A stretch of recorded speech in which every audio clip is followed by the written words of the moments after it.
Kenapa di Selat Sunda nggak ada jembatannya? Apakah karena nggak ada duitnya? Iya bang, bikin jembatan di Selat Madura aja bisa. Kok Selat Sunda enggak sih? Ya jangan disamain lah bro, jembatan Suramadu itu kan panjangnya cuma 5 kiloan. Tapi kalau Selat Sunda itu kurang lebih panjangnya 27 sampai 30 kilo. Panjangnya bisa sampai 6 kali lipat. Jadi kalau pengen bikin jembatan di Selat Sunda sudah pasti costnya akan mahal banget. Contoh nih ya, Suramadu aja yang dibangun tahun 2009. Yang panjangnya cuma 5 kilo itu menelan anggaran 4,5 triliun. Nah apakah kalau Selat Sunda akan ngabisin dana 6 kali lipat bang? Ya zaman sekarang bikin jembatan 6 kali lipat panjangnya di Selat Sunda 30T nggak bakalan cukup. Pernah ada studi yang memperkirakan biaya pembangunan jembatan di Selat Sunda bisa tembus di angka 200 triliun. Bayangin tuh, itu kurang lebih 8 bulannya MBG lah. Mahal banget. Ya kalau beneran jembatan ini ada sih, meskipun mahal, memang enak banget. Ini jembatan bakalan kepake banget buat orang-orang yang sering nyebrang dari Merak ke Bakauheni. Kalau naik ferry kan nyebrang lu makan waktu 2-3 jam tuh di laut. Belum ngantrinya, belum cuaca buruknya, belum pas high season. Wah, lebih lama lagi. Nah kalau pakai jembatan nih 30 kilo panjang jembatan nih cuman ngabisin waktu 22 menit doang kurang lebih. Dan sebetulnya ide ngomongin jembatan Selat Sunda ini bukan barang baru. Dari zaman ke zaman sudah ada wacana. Konsep pertama tuh udah muncul tahun 1960, digagas oleh Profesor Sediatmo. Dia tuh pengen bikin interkoneksi Jawa, Sumatera, Bali. Nah zaman Pak Harto ide ini sempat dilirik lagi tahun 86. Ya cuma kan pengembangannya itu akhirnya nggak jadi gara-gara Orde Baru lengser. Nah zamannya SBY ini wacana nongol lagi. Pemda Lampung dan Banten sempat mau ngajak swasta buat ngegolin proyeknya. SBY bahkan sempat ngeluarin perpres tentang pengembangan kawasan strategis di Selat Sunda. Waktu zaman SBY ditargetin groundbreakingnya tahun 2014. Cuman ya akhirnya sampai SBY keburu jadi pelukis pun ya ini barang nggak jadi-jadi.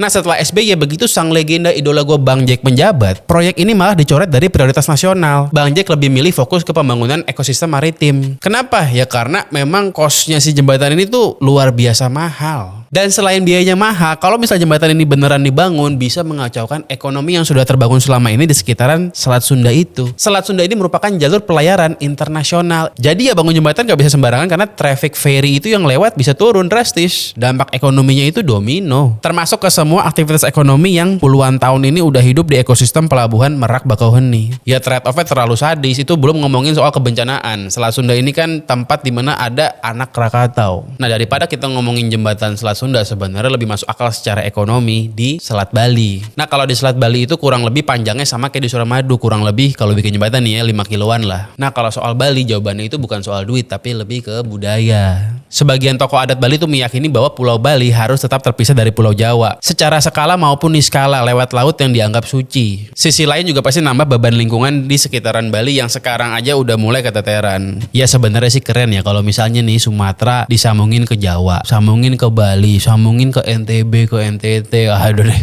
hayalan di siang bolong itu mas. Kalian sambungin tuh ke Australia.